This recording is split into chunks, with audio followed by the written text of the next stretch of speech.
Hello viewers, আসসালামু আলাইকুম। যে যেখান থেকে দেখছেন আশা করি সকলেই ভালো আছেন এবং সুস্থ আছেন। আলহামদুলিল্লাহ আপনাদের দোয়ায় এবং ভালোবাসায় আমরাও অনেক অনেক অনেক ভালো আছি এবং সুস্থ আছি। তো আর কথা না বাড়িয়ে চলেন রেসিপিটা শুরু করে নেই। আজকে কি রেসিপি করব সেটা নিশ্চয়ই দেখে বুঝতে পেরেছেন। রেসিপিটা হচ্ছে কালকে যে যুদ্ধ করে মাছ কেটেছি ভাইরে ভাই।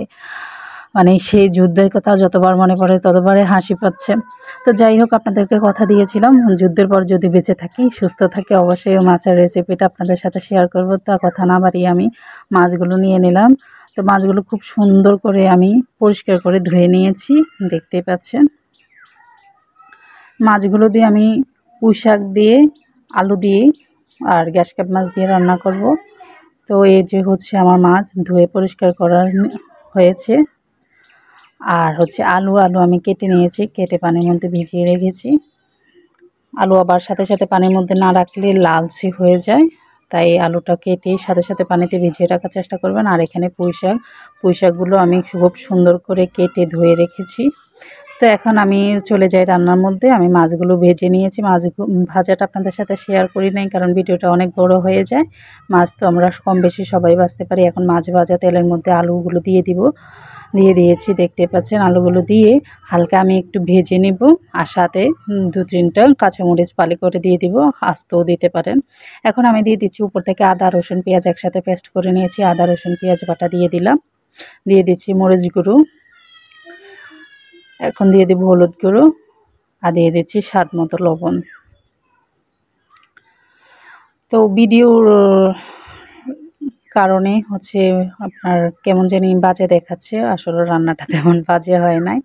কেমন জানি প্যাকাশে প্যাকাশে আসতেছে। তো এখন আমার আলুটা হালকা একটু কষিয়ে নিয়েছি। নিয়ে এখন আমি আগে উপর থেকে পুঁইশাকগুলো দিয়ে দিচ্ছি। যে পুঁইশাকগুলো ধুয়ে কেটে পরিষ্কার করে রেখেছিলাম, পুঁইশাকগুলো দিয়ে আলুর সাথে ভালোভাবে নেড়েচেড়ে মিক্স করে নেব। তো এই যে আমার মিক্স করা শেষ। আমি ৫ মিনিট এভাবেই কষিয়ে নিয়েছি। তা আবারও নেড়েচেড়ে আমি আবারও ৫ মিনিট কষিয়ে নেব। এভাবে অনেকক্ষণ পর্যন্ত কষাতে হবে, যতক্ষণ না পর্যন্ত পুঁইশাকটা নরম হচ্ছে কিংবা আলুটা সেদ্ধ হচ্ছে। এখন আমি দিয়ে দিব উপর থেকে গরম পানি। ফুটন্ত গরম পানি দিয়ে দিয়েছি। ফুটন্ত গরম পানি দেওয়ার চেষ্টা করবেন সবসময় তরকারির ঝোলের মধ্যে, না হয় আলুটা কেমন যেন শক্ত শক্ত হয়ে যায়, খেতে ভালো লাগে না, স্বাদটাই নষ্ট হয়ে যায়। তো আমি ঝোল দিয়ে দিলাম। ঝোল দিয়ে এখন ঢেকে ১০ মিনিট রান্না করব, যতক্ষণ না পর্যন্ত আলুটা প্রপারলি সিদ্ধ হয়। তো আমার আলুটা সিদ্ধ হয়ে গেছে। এখন আগে থেকে উপর থেকে ভাজা মাছগুলো দিয়ে দিলাম। তো দেওয়ার পরে আবারও ৫ মিনিট এভাবে রান্না করব। তারপরে আমার রান্না কমপ্লিট হয়ে যাবে। খুব ইজি, কম সময় নিয়ে রান্নাটা দেখালাম। অবশ্যই আশা করি আপনাদের ভালো লেগেছে।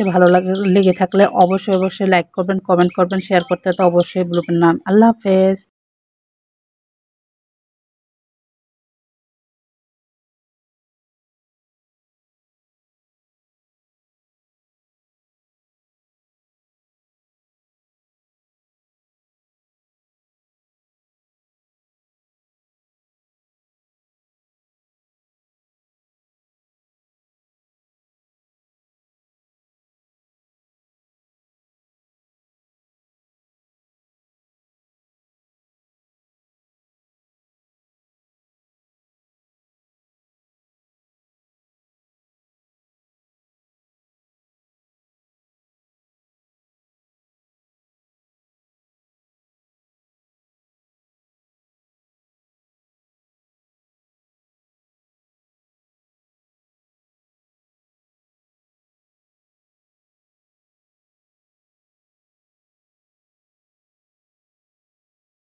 অবশেষে মাছ কাটা শেষ, আমি বিজয়ী হয়ে গেলাম ফাইনালি।